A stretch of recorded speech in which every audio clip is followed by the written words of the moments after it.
everybody. This is Stephen St. Clair. And Sadie K. Frazier. We're back. Back in the new year. New year. Back in the saddle. This is season 3 for me. It's actually season 3 for me too. So. And this is not going to be, normally we would do have coffee will travel, but this is me starting my new season 3. And in case you didn't hear, we did over the holiday break a kind of What's Up Everybody podcast. Just a quick, hey, we're going to start the new season off with some heavy topics. And just to let you know, I'm going to be covering, so probably over a year ago, I think I did my rendition of love languages, the 5 love languages, and I should have done a follow-up, but I did not until now. And what I also did wrong last time is I did not have Sadie with me. I should have, because love languages, usually, when you're speaking, there's got to be, unless you talk to yourself. I mean, that happens too. It does. Best conversations always happen in my head. In our heads. But I needed a sounding board, and I didn't have Sadie last time, but I do today. So what we're going to dive into, I'm going to give my version of the follow-up to love languages called the 5 apology languages, but it's not going to be a one-and-done podcast. It probably will be at least 2, if not 3. I think my love languages one was a 3-parter, and it's just, there's so much information. A lot to cover. And, excuse me, I want to put a kind of a new age spin on things. Sadie and I have been married for nearly 25 years. I can't believe that. October will be 25. So we're gonna coffee sip. We're gonna talk about some things that might be a little hard to talk about, might not be, might be easy, might be funny, but either way, I want to shake the dust loose a little bit and talk about the 5 apology languages. But first I want to kind of share, I want to backtrack a little bit and share with everybody just a reference the 5 love languages, in case you didn't listen to those podcasts. I will read them off real quick. Words of affirmation, quality time, gifts, acts of service, physical touch. Now those are all things, characteristic traits, what have you, that everybody has. Every single person has at least one or more of those things, which when we break down the apology languages, so love languages is what you have, I would say. Correct, Sadie? Yeah. Love language is what you have within you. There's so many aspects of that. They're kind of learned traits or qualities. How you express and experience love. What you give, what you get, give and receive. Now, the same thing with apology languages. Those are also, and we'll get into it here, but the apology languages are more of a taught thing, sort of like when you were kids, and I think I'll get into that when I do the chapter 3 part. When you were little kids, if you were playing with somebody on the playground and you take their toy and the other kid starts fussing, mom or dad will say, tell them you're sorry. Well, so often parents either do or don't train their kids how to apologize correctly.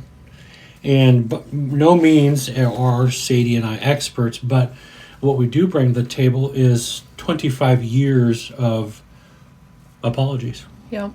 And I will interject here too that because I'm a trauma practitioner, I understand that there's layers of past things that also interfere with both the love language barrier and the apology language barrier.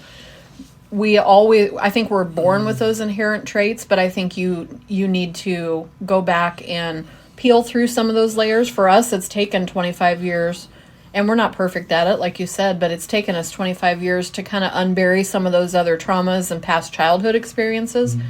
If you have those hurts and whatever that were not, or like in your case, a father figure that was not taught correctly how to apologize and things like that, that's going to make a big difference on how you enter a relationship and how you learn to apologize or express your love language. So, and you learn how to love your spouse by, in some ways, how your parents love each other. And of course, there's so many other factors in how people learn to love each other. I almost feel sorry for today's youth, just unless you already have a good home base where you would learn those things. And a lot of times you don't even realize what you're learning until later. nope. You go to say or do something like, God, that sounds just like my dad, or that sounds just like my mom. Sometimes it comes out of your Excuse mouth me. before you realize. And a lot of times you either did a good thing or a bad thing, in which case, if you did a bad thing, you can't always take it back. So, any questions from the class? No? Okay, here we go. So, as I said, I'm completely going off script. I have nothing official written, just some notes. I spent quite a bit of time just kind of reading through the chapters, as well as writing notes down per se.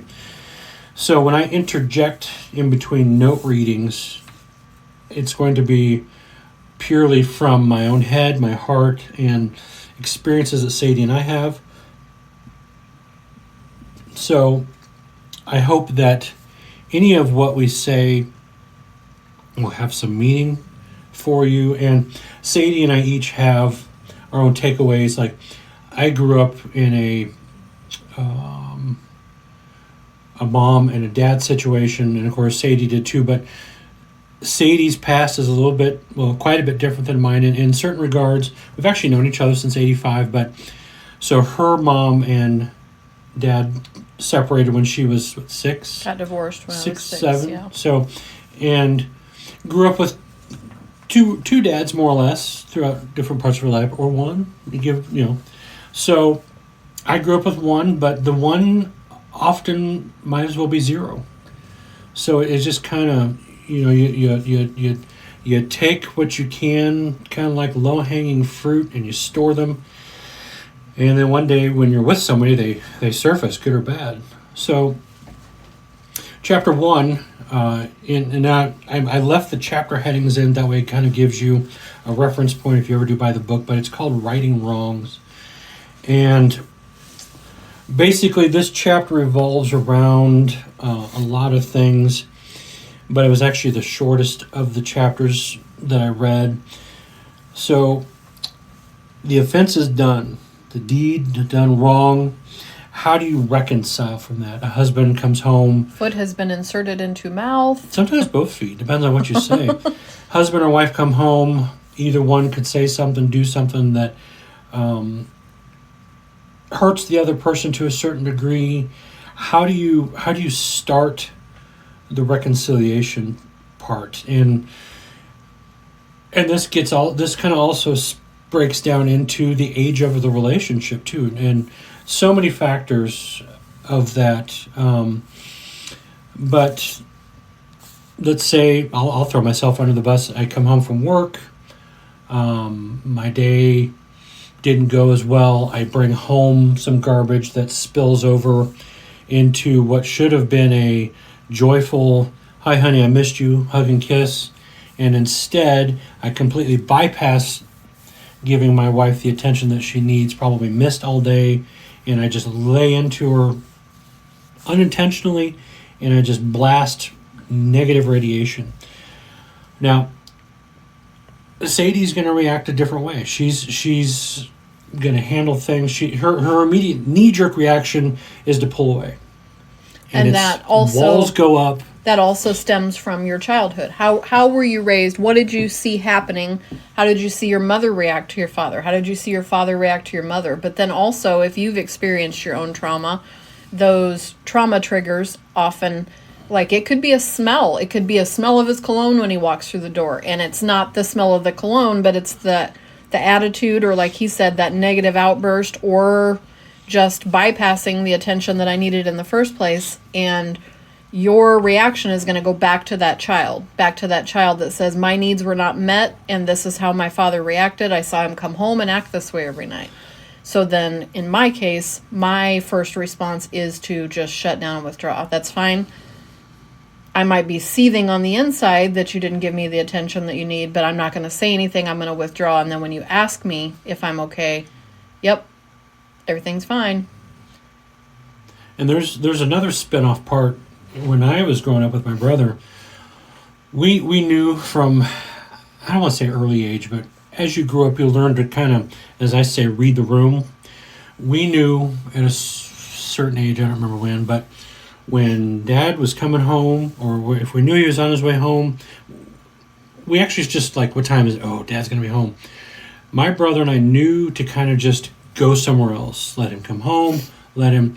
So, flipping it back to me, I come home, I had a rough day. I completely bypassed the love and attention that I normally give Sadie and start the whole thing. Now, the thing that I wanted to mention that the chapter didn't mention, I'm going to call, like, we don't have little kids at home anymore. We have a 20-year-old. But let's say we did have younger kids, they would be considered collateral damage. Mm-hmm. I come in the house, slam the door, I just start blasting all kinds of things, not really paying attention or caring, depending on who I might have been at that time, who was in the room to catch hell, basically. All of that kind of starts a snowball effect of emotions, anger, sadness, maybe bitterness. Maybe this is a repeat pattern for me. Maybe I haven't learned all the lessons I need to learn yet when coming through the front door. And that kind of gets back to, I heard a saying once a long time ago, we all wear different hats. Not every hat needs to go into that room you're going into. So what I should have done when I walked into, before I got even home, before I walked to the front door, I should have imaginarily taken off that workday hat, hung it up outside the house, took a second, and this is all based on having a rough day, breathe. Sometimes you don't have a chance to if you've got little kids at home. I remember when we had 5 kids at home, how often did we have a minute to just stop and breathe before you had that chance to flip that switch? Oh, and all of our jobs have changed. Yeah. And you've got kids and wives and not more than one wife. You've don't got live in that kind of one culture. wife and multiple kids and dogs and whatever meeting you at the door ready to see you, and you just need like 5 minutes to breathe and decompress before you explode. Yeah, so. and our jobs have changed. Yeah. I don't do the same thing I did 20 some odd years ago, although I have dreams about doing it still, which is really weird. But so here I am, I'm walking into the house, I'm just blasting away. Sadie reacts, however, her natural instinct to recoil away from that negativity. Then what? There comes a moment, if you're built that way, to where that voice inside your head kicks in, you're like, ouch. Yeah. That realization you just tossed a big old rock in your spouse's beautiful, serene lake. And see, here's the other thing, too, the book doesn't talk about. What if your spouse had a bad day? Well, and okay, so throw me under the bus this time. We have 2 different ways of expressing it. If I come home and I'm upset and I'm in the same kind of mood because I had a crappy day, I still express myself in the same way where I shut down. Mm-hmm. So you come in the door, you might have had a great day. You come in, you read me. Sometimes you're wrong.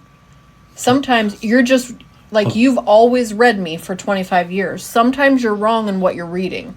Sometimes that has nothing to do Sometimes with it's you, your fibro. Or it's just I have fibromyalgia. I have other things that bother me physically, and or my sugar levels drop too low, and I just need a minute just to kind of.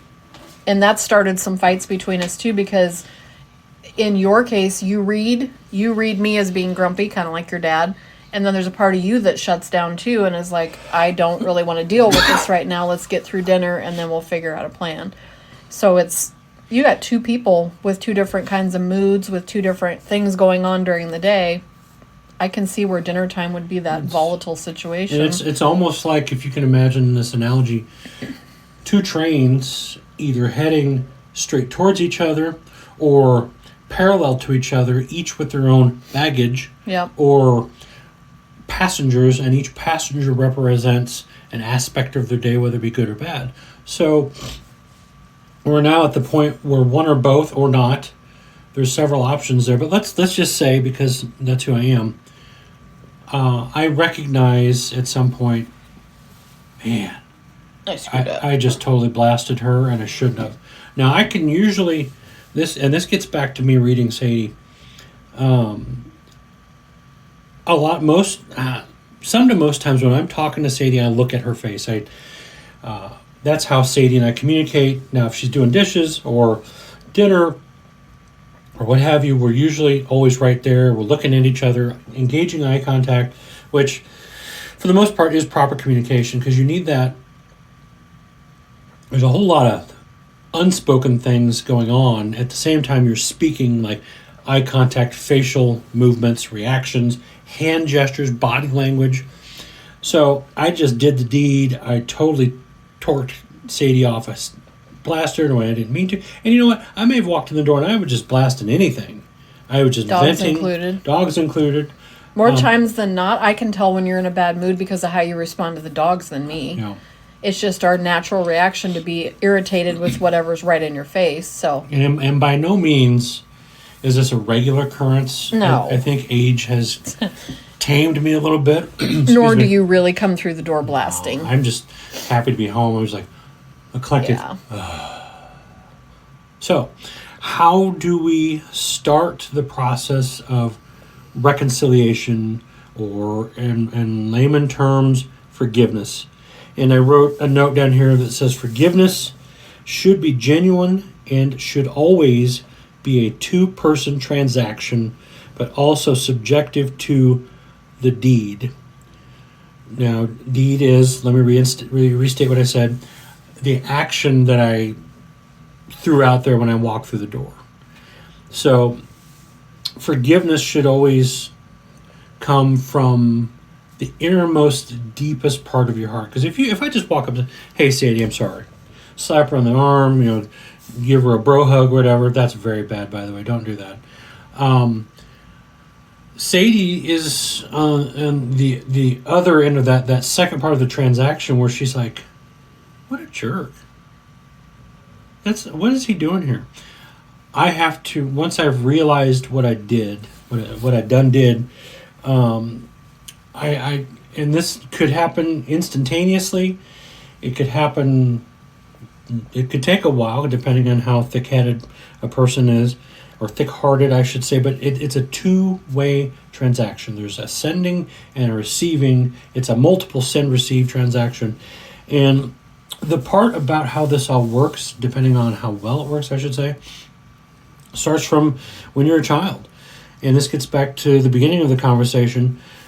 As a child, when you do something wrong that involves another person, mom or dad usually says, "Say you're sorry." But so often, children aren't taught the meaning. Well, why am I saying sorry? What does that mean? Yeah. Why am I telling little Billy or little Susie sorry just because I took their car or their doll? And oftentimes they walk over to their friend or their sibling and they're like, "Sorry."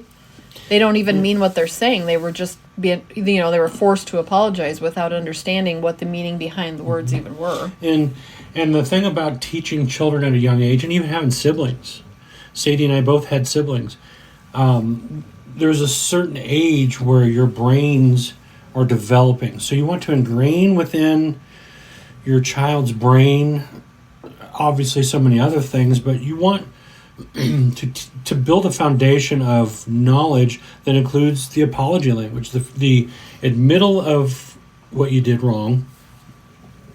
You don't even have to go into great detail. That comes later in life, so to speak, because in life you learn lessons, you grow, you mature mentally, physically, emotionally, spiritually. You will grasp over time the true meaning of "I'm sorry." Mm-hmm. I truly am sorry. And that basically was really it for chapter 1. It was kind of an intro, like, hey, I messed up. Okay, so Where do we go from here? What do we do? And I think Sadie has a snippet she wants to read. I do. I picked up this book at probably Goodwill somewhere. It's called The Last Lecture by Randy Pausch. He's a professor at Carnegie Mellon.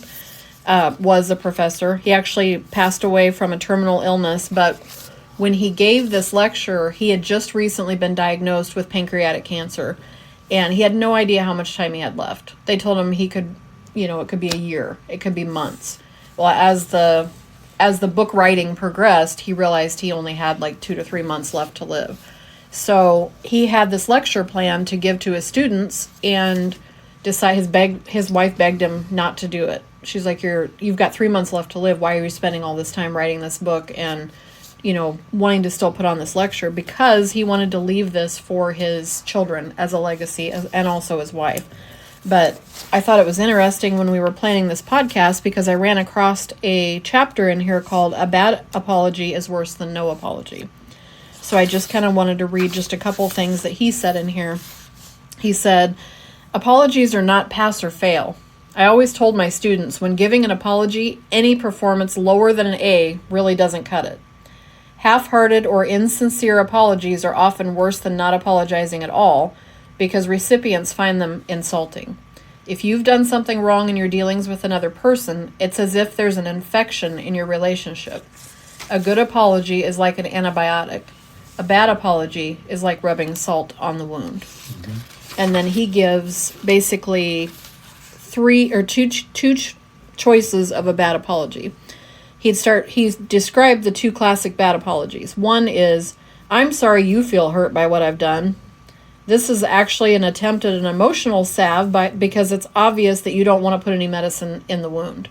You just want to say, okay, I'm sorry. I said I was sorry. I know that you're hurt, but you don't really apologize.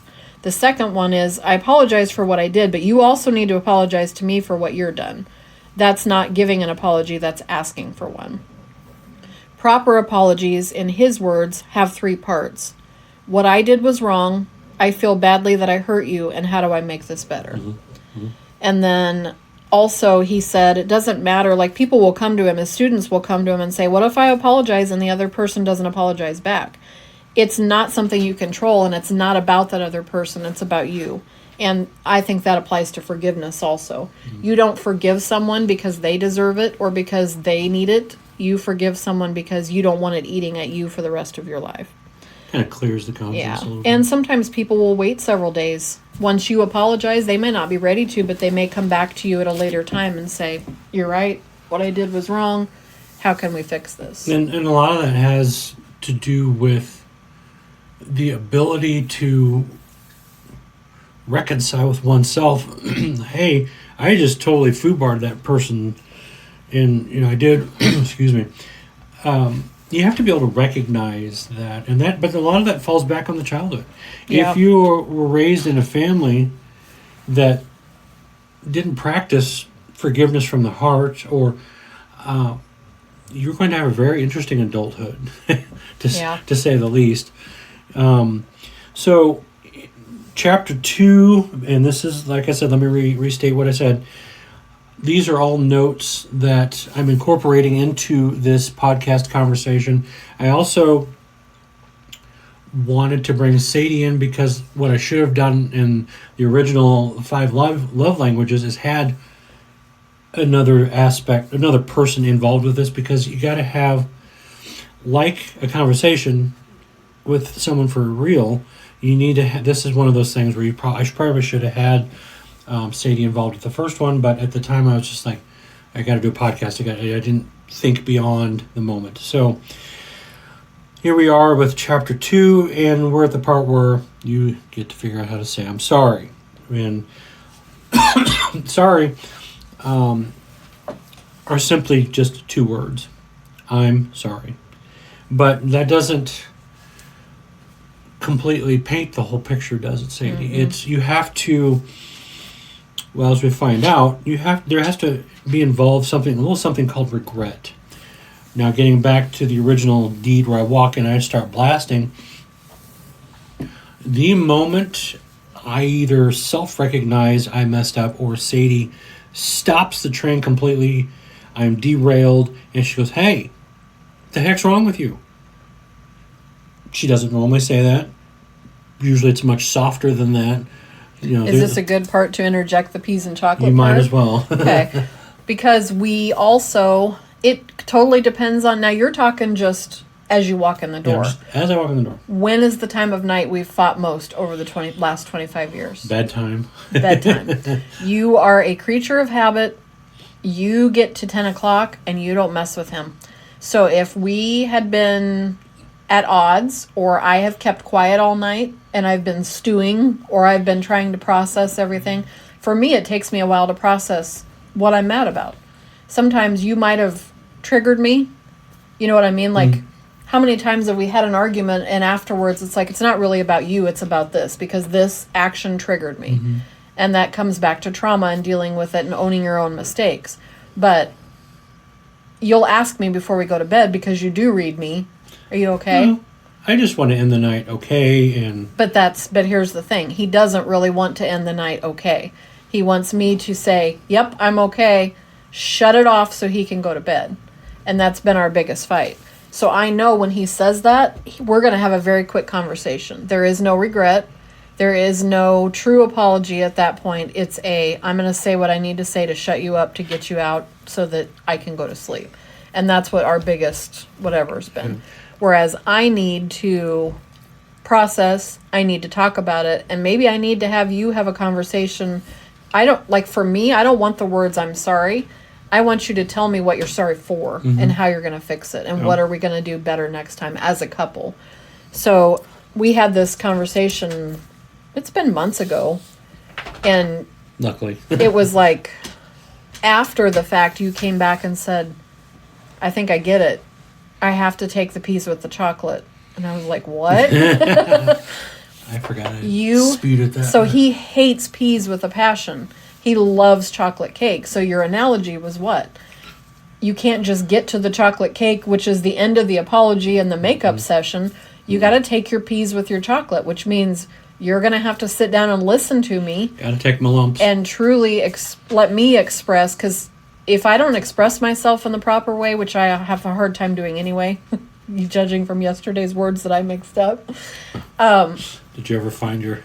Yeah. I don't get to the chocolate cake part. We're never going to get to the chocolate cake part unless we work through the peas. So. And that's... There's so much involved with... That is a really good saying, peas with chocolate. Mm-hmm.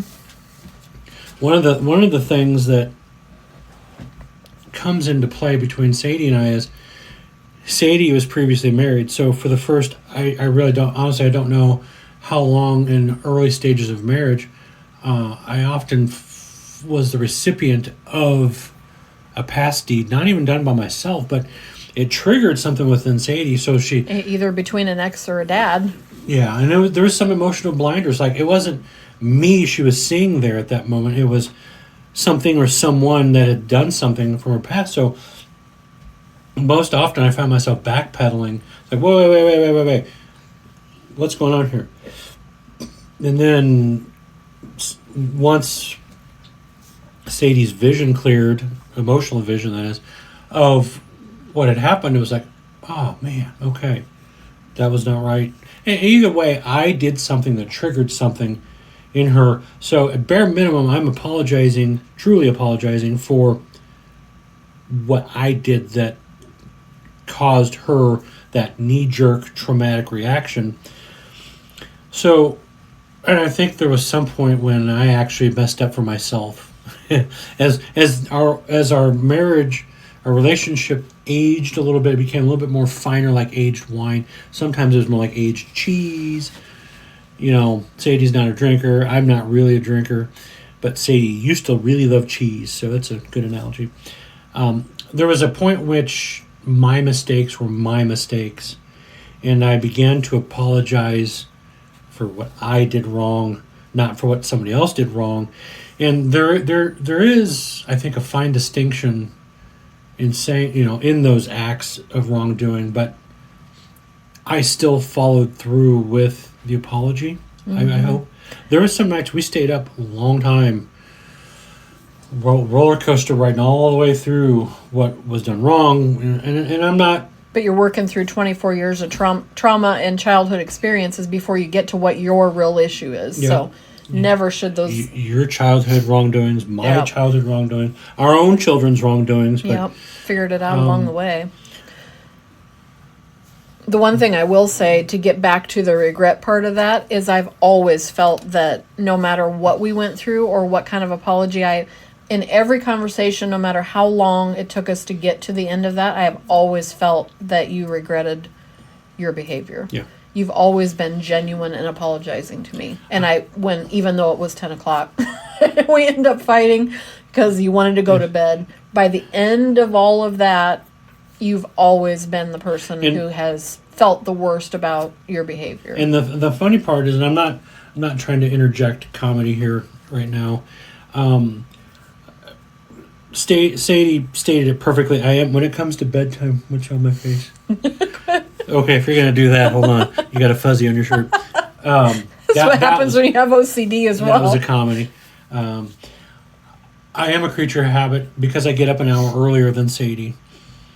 Most times, I have a regimen. Like I get up, I feed our rowdy boys, which is our ferrets named Finnegan and Murphy.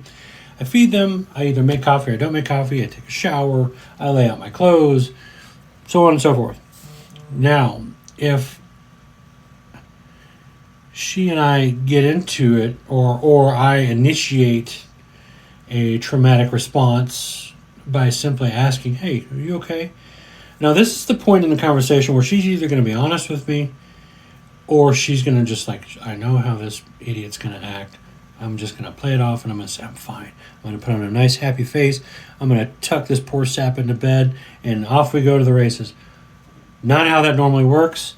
What ended up happening is hour, 2 hours, sometimes 3 hours later, because in every once in a while, like when some of the I don't want to say worse, some of the more in-depth instances we've had, I'm actually looking at the clock and I'm like, oh my God, what am I doing here?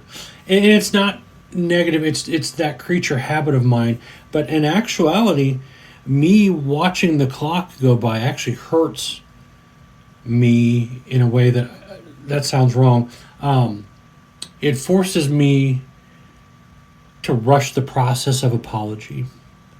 Makes it feel not genuine. Am I saying that right, Sadie? Mm-hmm. It's not even because I can see you watching the clock. I know you well enough to know that you're watching the clock. There is no magic can opener for Sadie I found over years except love, gentleness. She's told me early on, you know what to do. Why are you? I was like, okay, let me start over. It falls back on the love languages, which also apply to when you get in an argument. Mm-hmm. Physical touch.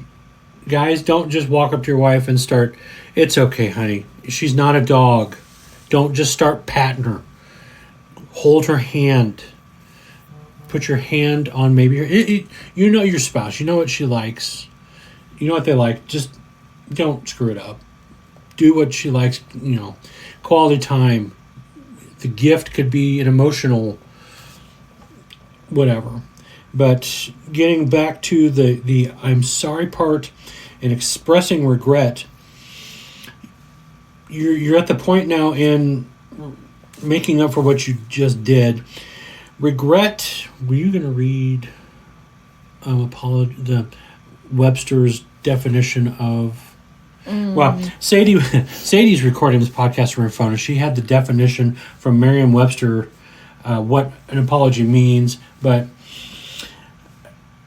I think it was just the admittal or the, in trying to recompense for what you did. Because back in the day, they used examples on the dictionary of the 1600s where the very first apology that was written was because some king decided to apologize to another king, but it was basically like the bedtime scenario. Let's get this over with. I don't mean this, but I know the words he's going to need to hear me say for him to lay down his sword for this whole business to be over with. And then I can come back and stab him in the back later. That's not an apology. Yeah. That's not how that started off. Apologies almost always, guys hear me out, almost always have to have a show of regret, a show of remorse for what you did. And regret simply means a conscious or emotional reaction to personal past acts of or behaviors. Now, in this particular example I've been giving so far, I walk in the door, I had a bad day, I just start blasting away. Everybody's collateral damage. In my mind, I don't care because I can't even see straight. My day was that bad. So I have to, at some point, when I cool down, gather my selves back together into one unified mental state of mind or being.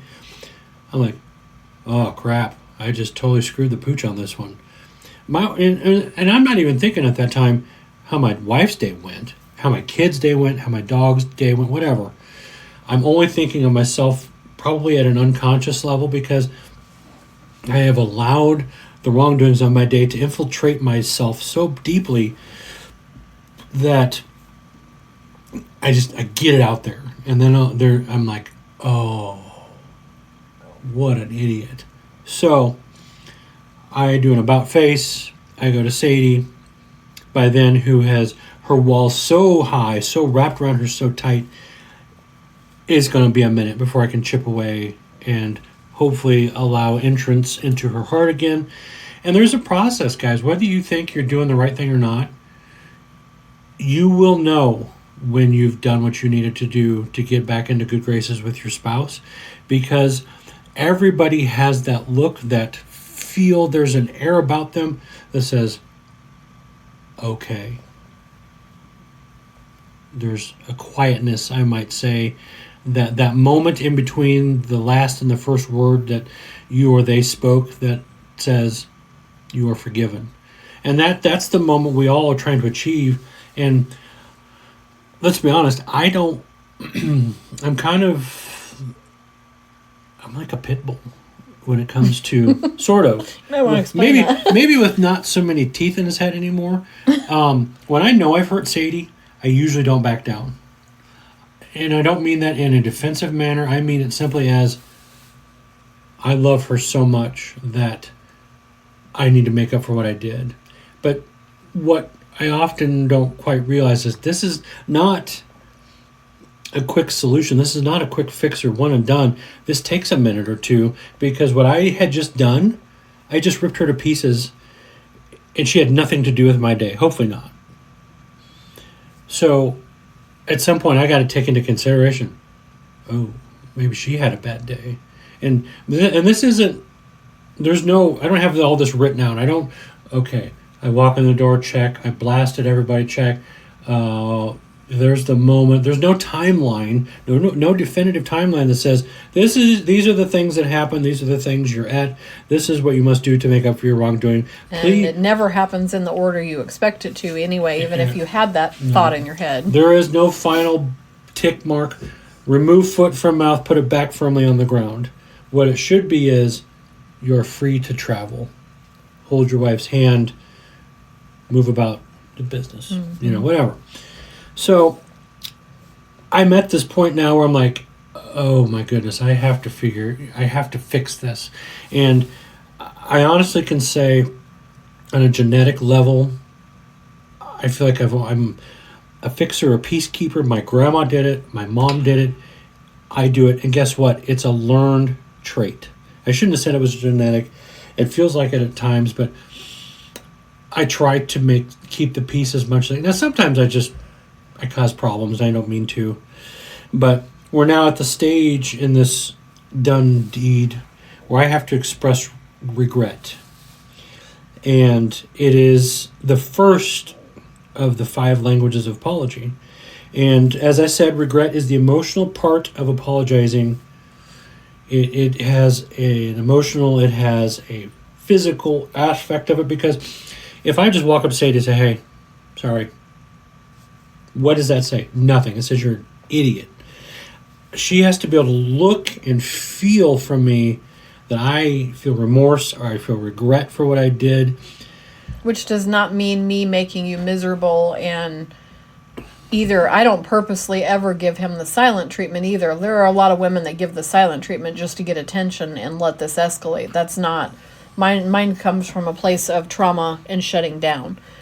I don't enjoy the silent treatment because I literally in my own head am stuck. I think that's... But a lot of women will make you pay. I'll be like, no, that's okay.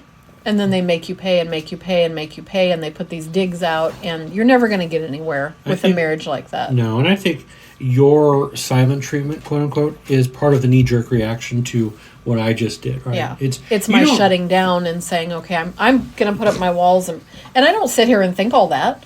I'm going to make him pay. Yeah, no, I literally, this wall goes up that I am protected now, and no one can reach this impenetrable force, and so I'm safe inside here. And it's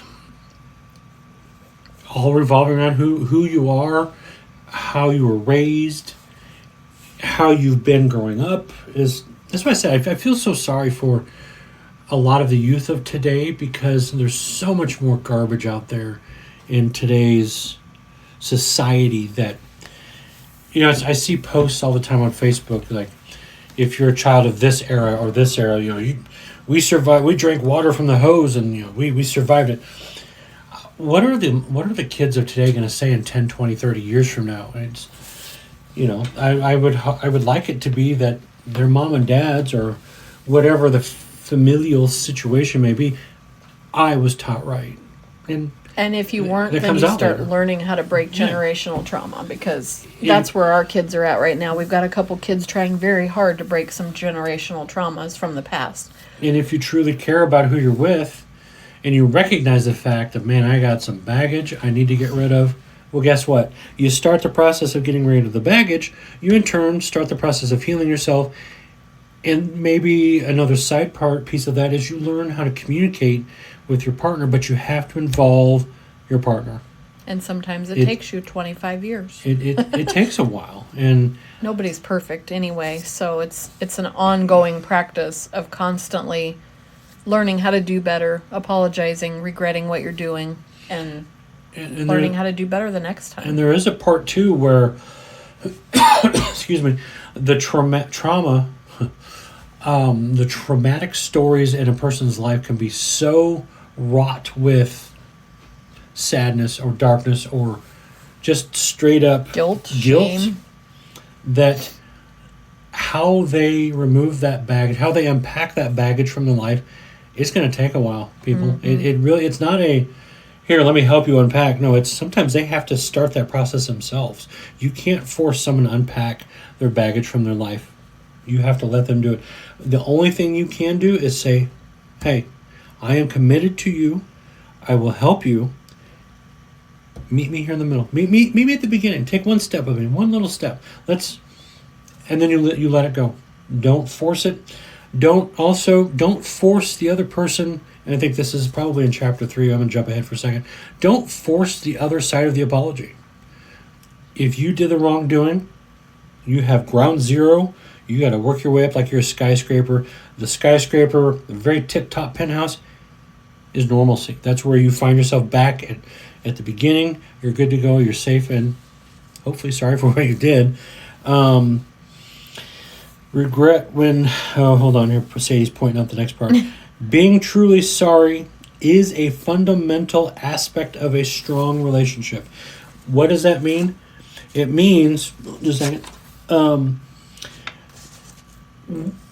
For a lot of us, hopefully most of us, some, saying you're sorry, we all understand the concept, but do you understand the meaning behind it? Is there regret involved? What parts of love language are you pulling into that?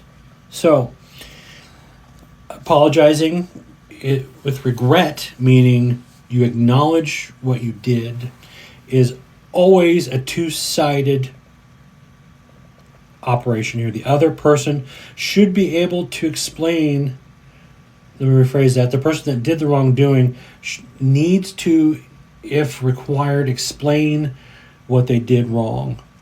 Because by doing so, you already hurt the other person. So by explaining to them why you did it, you're opening yourself up as part of the, hey, I know you wanted to do this. I got home late. I'm sorry.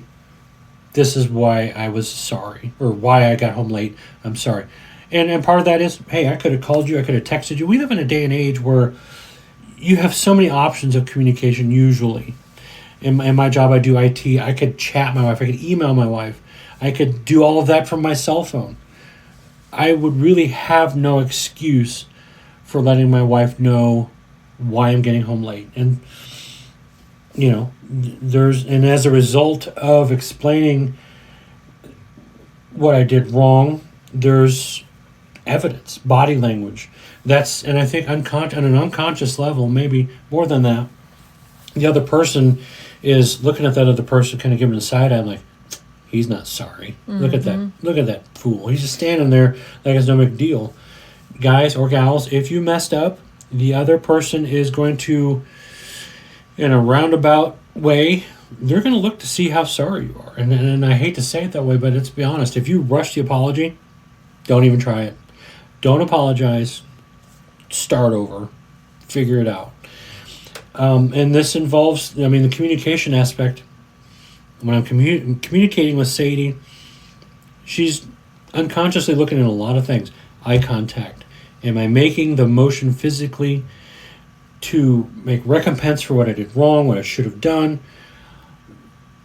Either one of us or both could be crying. And there's just so many aspects, I would think. I'm going to use a silly example from my birthday a few years ago. We were in the middle of Dollar General, and I had flip-flops on, and he stepped on my foot in the middle of the store and literally stood there and was in tears because he felt so bad that I hit the back of your heel with the basket. Yeah, you knew that you hurt me, and it tore you apart because you would never physically, intentionally hurt me like that.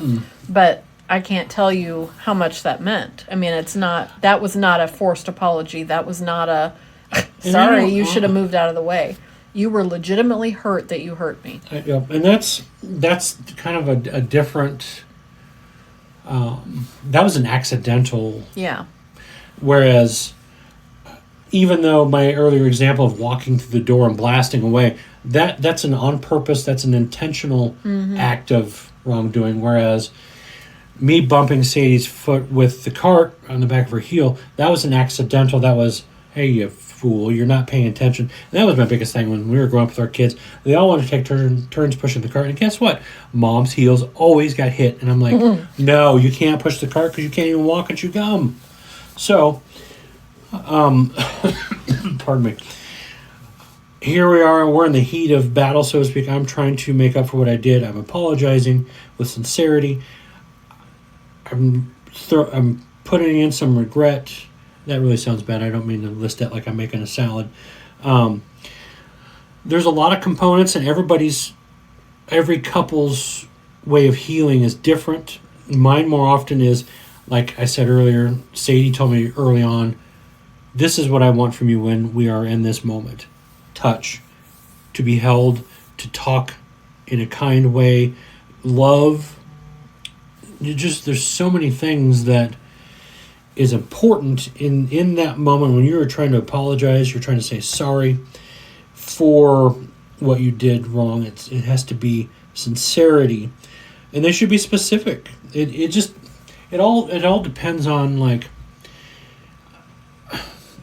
I don't know that Sadie is going to want to know every single aspect of why I was late home for dinner when I told her I'd be home. This time it's more like, hey, so-and-so and I got caught up talking in conversation, hadn't seen him for a while, or, hey, this student stayed late and talked about it. I don't need, was it Dave Dad used to say about the watch?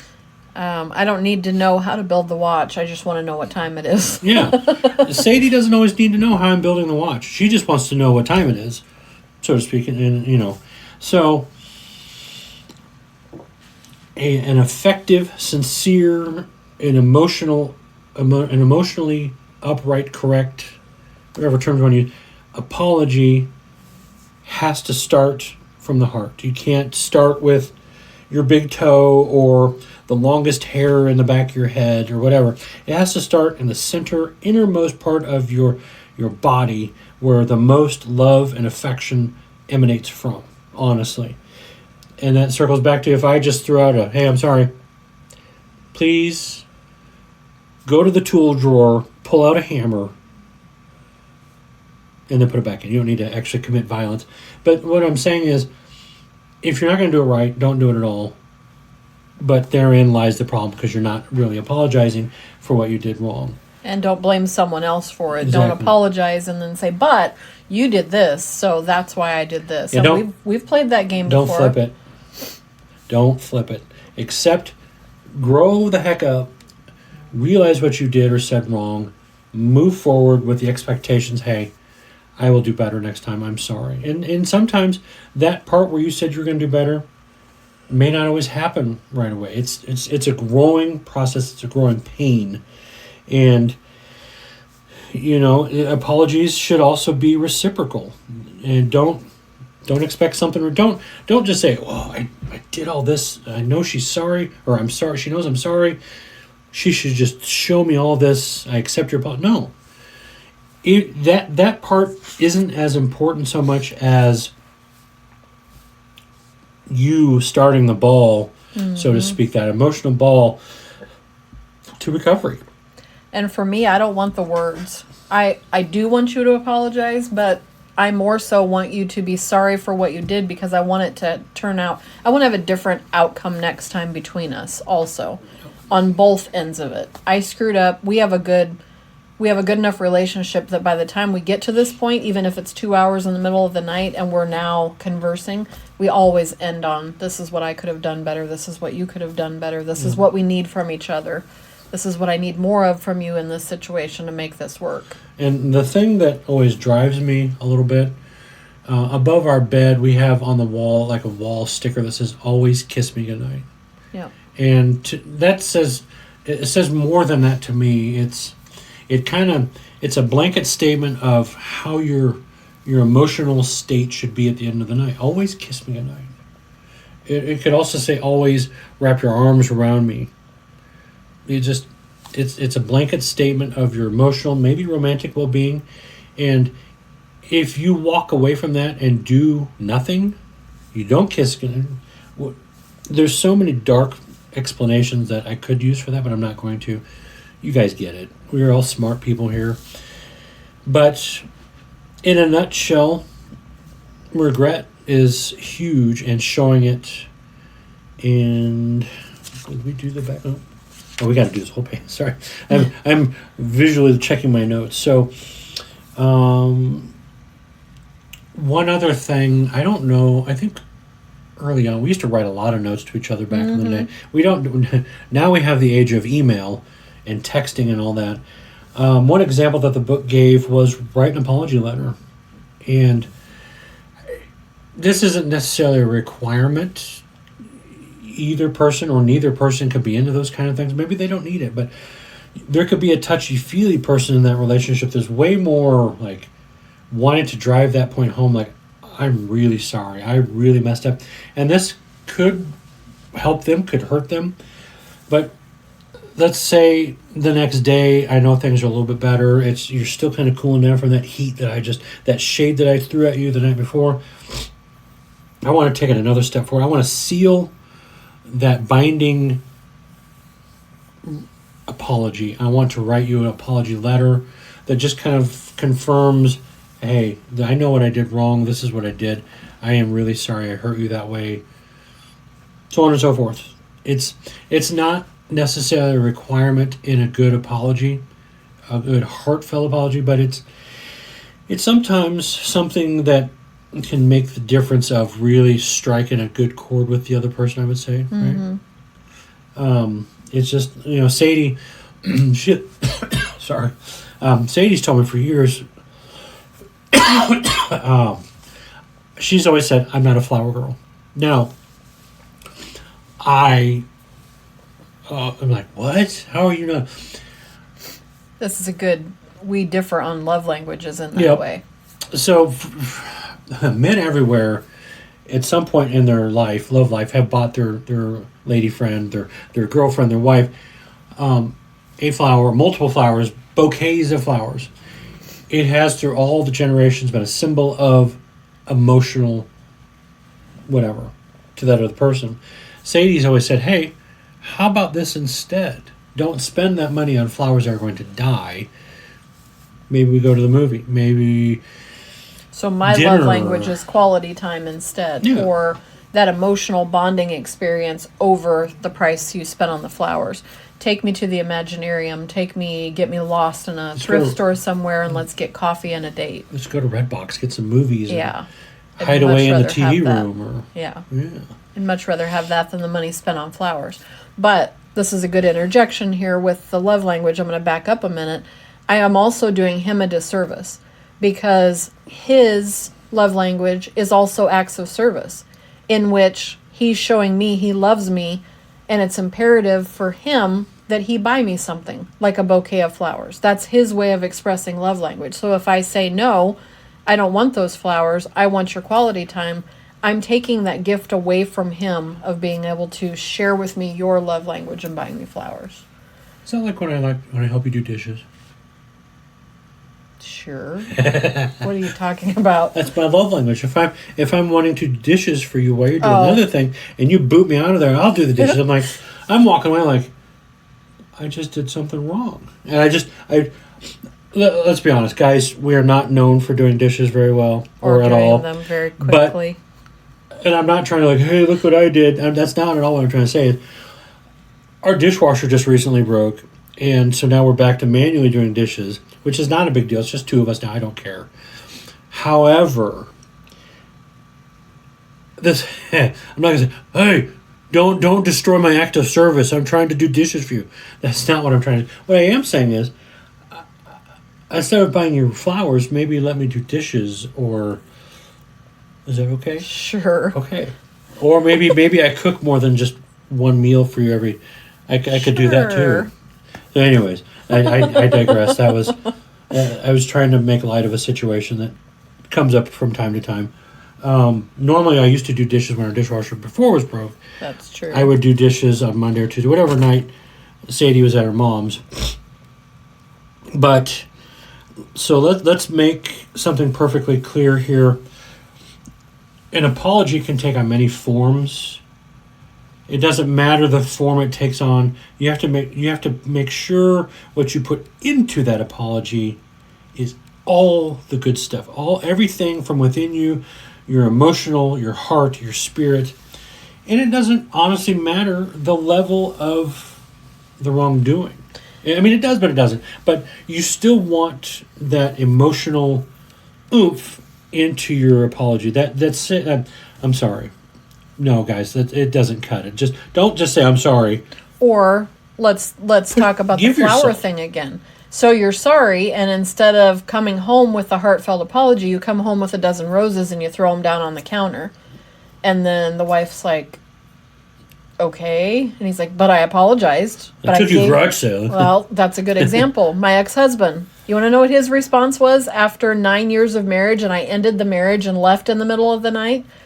I literally was in tears. We're in two different states. I fled the state because I was afraid of how he was going to react and what he might do to me and my kids.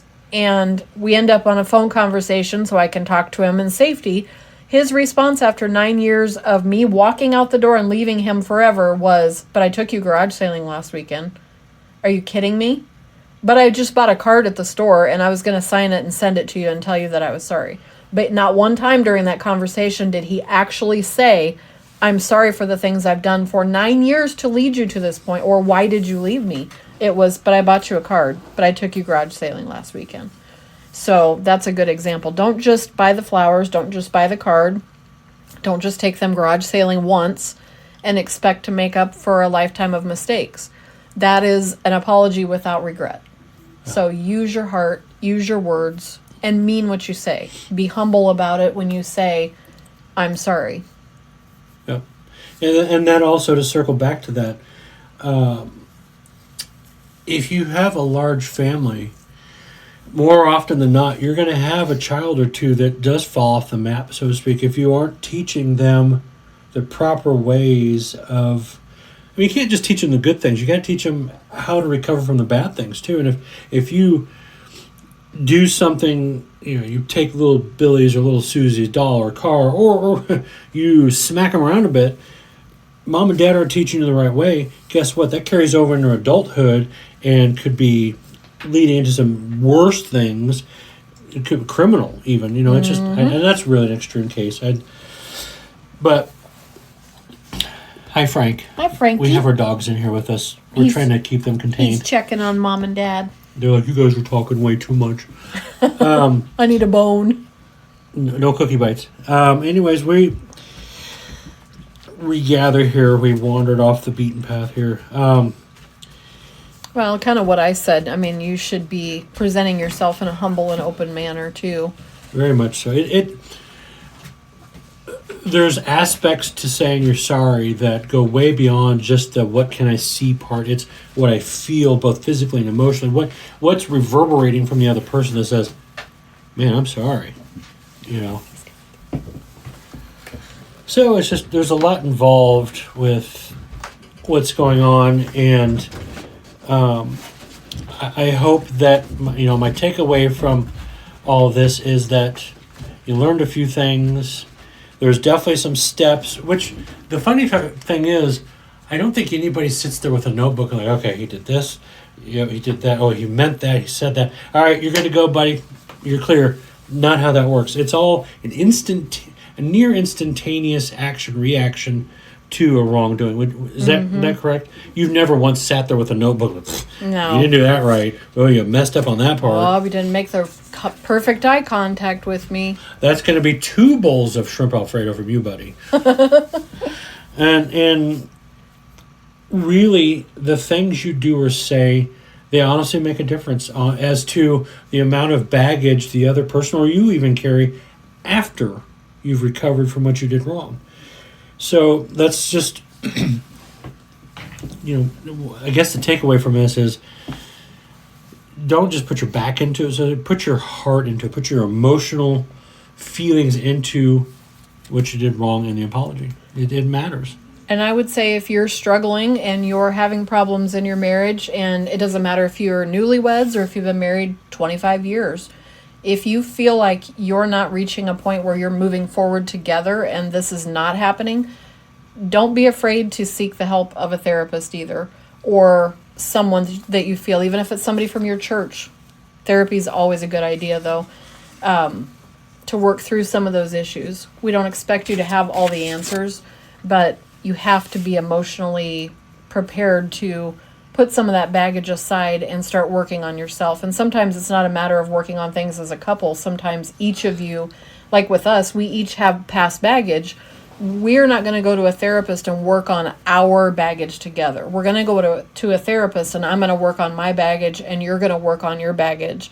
And then we're going to come together and figure out how to work on our baggage as a more healed it's people together. Yeah, and in that particular instance,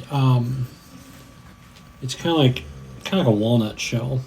Each half of the walnut shell may or may not have, the meat of the nut may not all be great. So in counseling, you kind of scoop out the bad parts, and then when you put the whole nut back together, it becomes a more cohesive union. Mm-hmm.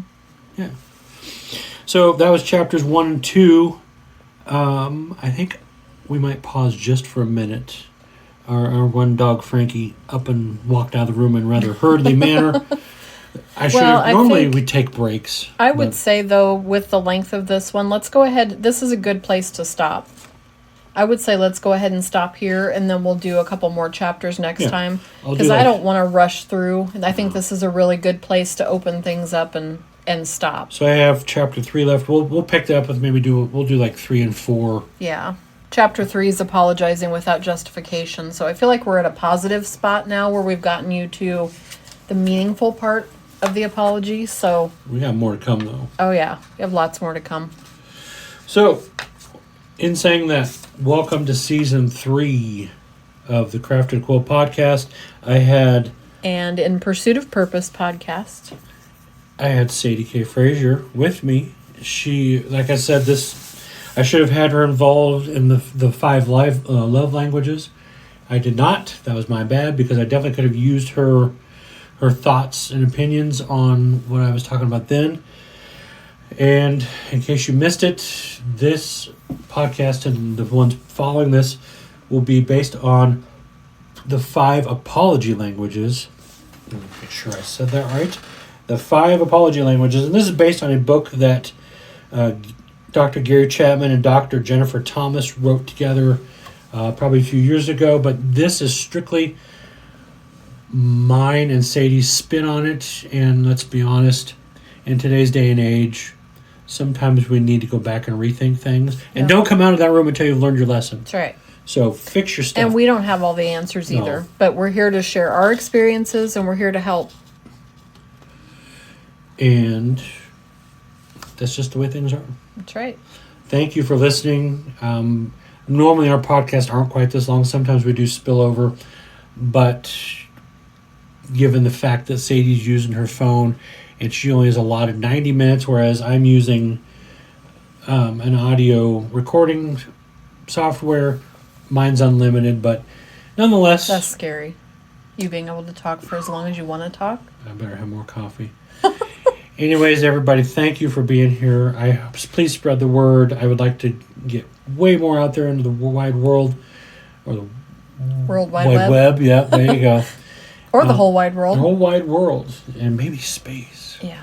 That's our goal this year, is to get out more in the world anyway. And do more Have Coffee Will Travel podcasts with you guys as well. Yeah, we'll get back to doing those on Sundays. But anyways, have a great snowy Sunday afternoon, unless you're in an area that doesn't have snow. Then soak it up. You suck. Just kidding. Love you guys. Have a great rest of your weekend or day, work day, whatever day this is. You're listening. Have a good day. See you on the flip side. Peace out.